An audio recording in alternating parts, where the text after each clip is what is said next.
The backhoe's bucket halted abruptly in mid-swing as it struck the solid concrete barrier I had erected across the pathway. The entire crew fell quiet. One worker quickly shut down the engine. Another instinctively reached for his phone, as anyone might in that moment. On one side of this newly poured wall lay my orchard, featuring orderly rows of apple trees, carefully laid irrigation tubing, and my handmade sign declaring, "Private property, no shortcut, no public park." On the opposite side were 3 residents from Maple Hollow Estates dressed in casual athletic wear, a double stroller nearby, and HOA President Barbara Keen, clad in a bright coral blazer paired with pristine running shoes that had clearly never seen a job. She glared at the 4-foot-high concrete obstruction that now completely cut off the HOA's designated community walking trail from the remainder of my orchard. "What is this?" she demanded, her voice dripping with anger. I emerged from behind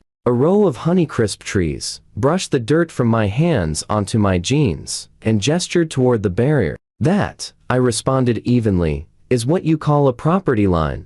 The foreman rubbed his forehead in confusion. "Miss Keen, ma'am, we can't continue poring over this. He's got survey markers placed right in the center. The inspector is going to flag this big time. You cannot simply obstruct a community amenity."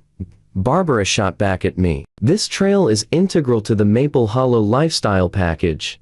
I raised a thick folder filled with approved permits, official plat maps, and the certified letters I had previously sent them. At the very top sat the newly issued TRO, a temporary restraining order prohibiting trespassing and any further construction. "The funny thing about lifestyle packages," I noted calmly, "is that they don't override recorded deeds or valid court orders." Barbara jabbed a perfectly manicured finger in my direction, her hand shaking with rage. "We're going to sue you," she declared fiercely. "I've already filed my counterclaim," I answered, "and I've got photos of your unauthorized sidewalk cutting straight through my Granny Smith trees." Right on cue, my attorney's SUV appeared at the gate along the road, followed closely by a county vehicle. A code enforcement officer stepped out, his gaze immediately fixed on the incomplete HOA concrete that extended onto my property. He let out a slow, drawn-out whistle. "Oh boy," he said deliberately,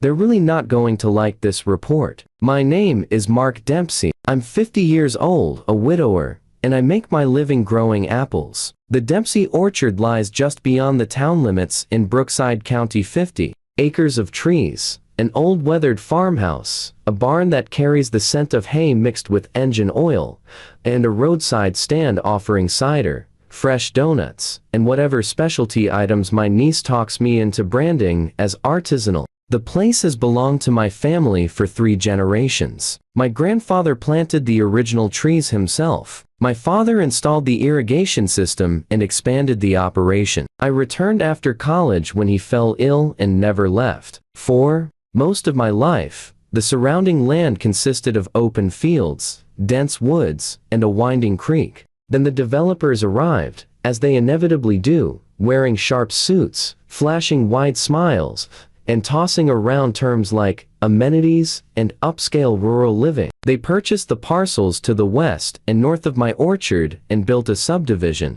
named Maple Hollow Estates, an ironic choice, given that they cleared out nearly all the actual maples. Each home was some variation of a costly beige structure with stone accents. They erected an elaborate stone entrance sign, created a retention pond they marketed as a water feature, and, most significantly, formed an HOA. Enter Barbara Keen. In her late 40s, with an aggressively highlighted bob haircut, always attired as if attending a PTA meeting that could turn into a power grab. She rose to HOA president faster than anyone expected. Barbara cherished 3 things above all: group emails starting with "per the CC and Rs," phrasing that referred to our community footprint as though orchestrating a major expedition, and the notion of Maple Hollow residents enjoying carefully curated outdoor activities. Her challenge was that the only real outdoor option within Maple Hollow was looping endlessly around their retention pond. Then her gaze shifted to my orchard,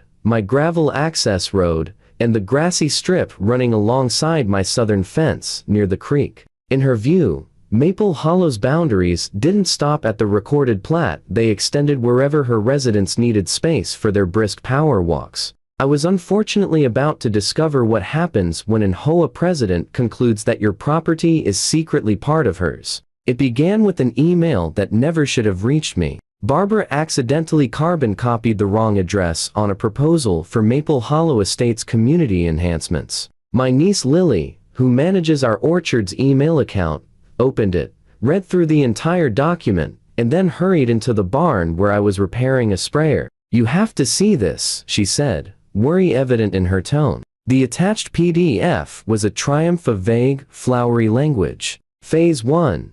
Maple Hollow Walking Network, a scenic crushed stone trail linking cul-de-sacs to natural features. Including the adjacent historic orchard property, it included diagrams, colorful arrows, and labels such as Future Scenic Overlook that pointed straight into my tree rows. I examined the map closely. Every natural feature they emphasized was situated on my land, not theirs. Absolutely not, I stated firmly. We figured basic respect for property lines and common sense would end the matter. How naive that was. 2 weeks later, I returned from delivering crates in town to discover orange survey flags strung along my southern fence inside my fence. A pair of workers in safety vests while spray painting lines on my grass near the creek. "Can I help you, folks?" I inquired. "Walkway project," one replied offhandedly. "HOA hired us. Easement's supposed to run right through here." "Easement?" I echoed.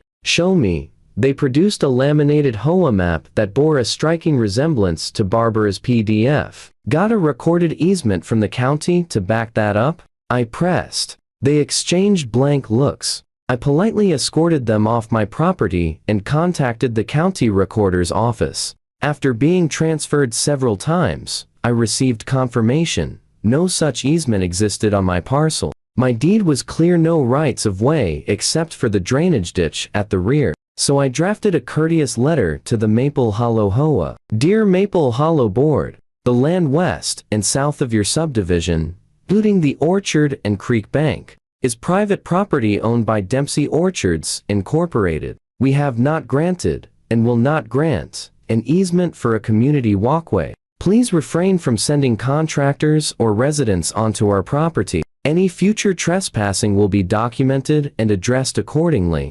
Sincerely, Mark Dempsey." I mailed it, emailed it, and even hand-delivered a copy to the HOA mailbox at their community pavilion, grandiose name for what was essentially an oversized gazebo. Barbara's reply was a light-hearted 3-paragraph email. "Mark, I believe there's a misunderstanding regarding the vision. The walking path represents a community benefit that will surely attract more customers to your orchard stand. It's truly a win-win situation. We'll keep you informed as planning advances. Warmly, Barbara Key, All Hollow HOA President." Planning advances apparently meant disregard your letter and proceed regardless. Construction began on the Maple Hollow side. Initially, they poured a concrete sidewalk that followed their rear property line before veering toward the chain link fence separating us. Then, on one overcast Monday, I heard the unmistakable beeping of heavy machinery near the creek. I hopped into my truck,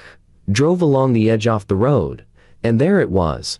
A section of the chain link fence had been cut and folded open. A skid steer was tearing up my grass within the orchard boundaries, carving a route toward my second most valuable row of Honeycrisps. "Hey!" I shouted, jumping from the truck. "Shut that down." The operator turned off the engine. A man wearing a Maple Hollow polo shirt waved a rolled blueprint. "We've got approval from Maple Hollow," he stated assuredly. "You don't have approval from the person who actually owns this land," I countered. "Get your equipment off my property," he shrugged. "Take it up with the HOA, buddy. We're just following the plan." I dialed the sheriff's non-emergency number. By the time a deputy arrived, Barbara had naturally appeared, clutching a binder and behaving as if she had single-handedly pioneered concrete. "This trail is outlined in the community master plan," she explained to the deputy. "Our website promotes it. Buyers were assured walkable access to the creek and orchard. A website doesn't supersede my deed," I pointed out. The deputy, clearly wishing he were elsewhere, offered Barbara a vague warning. Don't let this escalate, talk it out, and advise everyone to resolve it amicably. Barbara smiled like a predator. Of course, she replied sweetly. We'll move forward in good faith. The following morning, I discovered another 10 yards of fresh gravel, spread entirely within my property line. That very day, I retained a lawyer. My attorney, a steady fellow named Patel, who had encountered every variety of countryside disputes, came out and surveyed the boundary with me. Armed with the county plat, my deed, and a vivid orange surveyor's tape, he confirmed in 10 minutes what I already suspected. Their elegant sidewalk has drifted about 6 feet onto your land, he observed. In that curve toward the creek, he indicated where the crushed stone sliced directly through one of my younger apple rows. That's nowhere near their actual boundary. We submitted a cease and desist letter along with an official trespass complaint to both the sheriff's office and the county zoning department. Then Patel delivered the quiet revelation that Barbara had completely overlooked. Additionally, he noted, it appears they never obtained permits for this walkway. He was absolutely correct. The county mandates permits and inspections for any permanent paved community trail near a drainage zone. None were on record. In their pursuit of enhanced community walkability, what Maple Hollow had actually done was construct a concrete and gravel path partially on property they didn't own, too close to a protected creek, without any permits or erosion control measures, which meant, in the county's view, the HOA had just created an unlawful structure. Code enforcement arrived 3 days later, equipped with clipboards and high-visibility vests. The inspector walked the length of the path, stepped across my survey pin, scowled deeply, and took extensive notes. Barbara hovered behind him like an indignant flamingo. This is outlined in our master plan, she repeated. It's nearly complete. The inspector eventually turned to face her. Your HOA's jurisdiction stops at your recorded boundaries, he stated firmly. You cannot approve building on land you don't own, and you certainly can't place impermeable surfaces near a creek without proper permits. Barbara attempted to shift tactics. We have an implied easement, she announced. The orchard has historically been open to public access. We're simply making it official. I couldn't help but laugh aloud. Ma'am, the only people I've ever implied access to are paying customers who visit during open hours, and don't treat my rows like a labyrinth, I replied. And I definitely didn't invite a concrete procession. The inspector handed Maple Hollow a stop work order immediately and affixed a vivid red violation notice to the fence. Barbara acted as if the notice was merely advisory. Within a week, I spotted new tire tracks and additional gravel dumped under cover of darkness, clearly placed when they assumed no one was looking. So, Patel did what attorneys do when clients confused stop with accelerate. He rushed us to court for an emergency temporary restraining order and began preparing a comprehensive lawsuit for trespass, damages, and permanent injunctive relief. That's when Barbara finally grasped that she might face real consequences. Her reaction wasn't remorse. Her reaction was to escalate to the ultimate HOA maneuver. Maple Hollow Estates launched its own lawsuit against me. The HOA's filing was an astonishing showcase of overreach and sloppy legal work. They asserted that the community held a prescriptive right to traverse my property because residents had long enjoyed strolling near the orchard. In plain terms, a few joggers had occasionally used my gravel shoulder, and now they believed that granted ownership. They further argued that my orchard functioned as a quasi-public amenity they had promoted on their website. Obstructing the walkway which they had constructed was disrupting their residents' quality of life. The court should compel me to provide a permanent easement and eliminate any obstructions, specifically my newly poured concrete wall. Patel reviewed the complaint twice, then courteously phoned opposing counsel to inquire if he was truly serious. Evidently, he was. All right, Patel responded. Let's proceed to discovery. Discovery for Maple Hollow proved to be a nightmare. We demanded all HOA board minutes discussing the walkway, every communication regarding the orchard and my property, all promotional materials referencing orchard access, and any permits or evidence of their absence for the construction. We received minutes capturing Barbara stating things like, once we build it, he'll have to permit access. He won't want to appear as the villain. We uncovered emails where a board member questioned, "Do we actually possess an easement?" And Barbara answered, "It's community space, obviously." We obtained a newsletter bragging, "Soon you'll be able to wander directly into our charming neighboring orchard," complete with a stock photo of an entirely unrelated orchard, and not a single permit. Patel also moved to join the county and the drainage district as interested parties, since the HOA had spread gravel, altered grading near the creek, and tampered with the culvert that wasn't theirs. The county's attorney became involved, and believe me, nothing erases an HOA's smugness faster than discovering that the entities capable of imposing substantial fines and mandating actual demolition are now upset with them. Maple Hollow's insurance provider grew anxious. Their general liability carrier dispatched a firm letter. "Your policy excludes coverage for intentional trespass or unpermitted building on property you do not own." In other words, if this turned sour, the HOA's reserve fund funded by resident dues would bear the cost. Meanwhile, I constructed my wall entirely within my boundaries, fully permitted and approved by an engineer. It was classified as a retaining and security feature. To the HOA, it represented the Berlin Wall. Residents began to realize that their prized new scenic trail now ended suddenly at a plain gray barrier, adorned with bright county stop work and violation tags, and was the focus of increasingly frantic emails. The storyline changed. Several Maple Hollow homeowners stopped by the orchard stand, looking sheepish. "We didn't know they hadn't asked you," one woman admitted. "We assumed you were collaborating."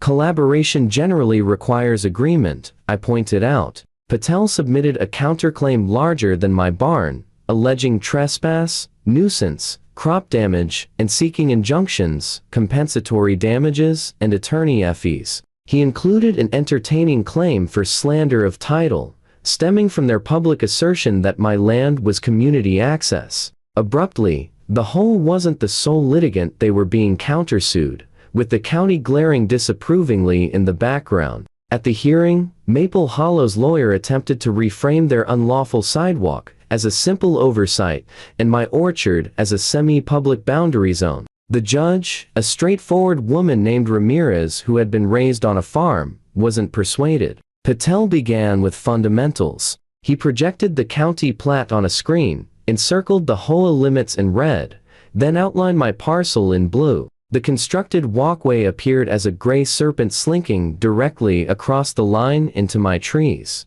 "Your Honor," he declared, laser pointer unwavering, "everything in gray beyond this red line belongs to my client. There is no recorded easement. There is no dedication. There is only an HOA board that redefined community as whatever they desired." The HOA's counsel countered with implied permission, asserting residents had traditionally walked through the orchard. Patel presented a photographic timeline of my no trespassing and orchard operation signs spanning the past decade, plus a pre-Walkway Maple Hollow newsletter where Barbara instructed residents to honor the orchard's private property signs, acknowledging they recognized it as private. When the HOA's lawyer pivoted to Barbara's preferred term, community expectations, insisting buyers were promised walkable nature access, and that the orchard was essential to their lifestyle, with the path being a minor encroachment for greater good, Patel interjected, and yet, they never consulted the owner of that essential lifestyle element before breaking ground on his topsoil and slicing his fence. We displayed images of the severed fence panel, skid steer ruts through saplings, and the irrigation line mangled beneath their gravel. Then the county inspector testified, no permit had been granted for any trail extending beyond the HOA's parcel.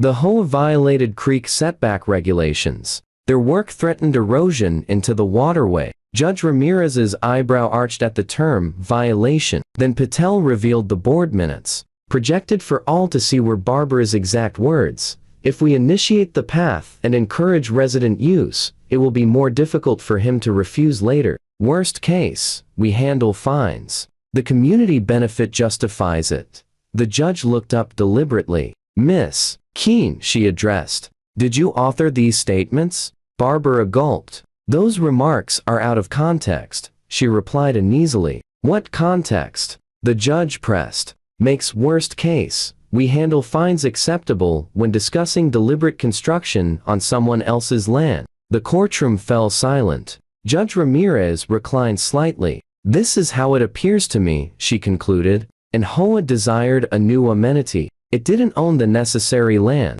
It knew it didn't own the land. It waste-built regardless, then sued the owner when he protested. She stared straight at the HOA's side. That isn't a misunderstanding. That is hubris. She issued her ruling immediately. The HOA's easement claim was denied. Their suit was dismissed with prejudice. My counterclaim for trespass and damages was approved. I would receive reimbursement for crop losses, restoration expenses, and legal fees. The HOA was directed to dismantle every foot of trail on my property at their cost and rehabilitate the area to its original state under county oversight. Then she delivered the final flourish. Considering the deliberate character of this trespass and the effort to coerce Mr. Dempsey, I'm also awarding punitive damages. Homeowners associations are not sovereign entities, Miss Keene. You cannot annex a man's orchard simply because you appreciate the scenery. Barbara turned ashen. Someone in the gallery, almost certainly a Maple Hollow resident, muttered softly, "Oh my God," as if witnessing a decisive penalty kick veer disastrously wide.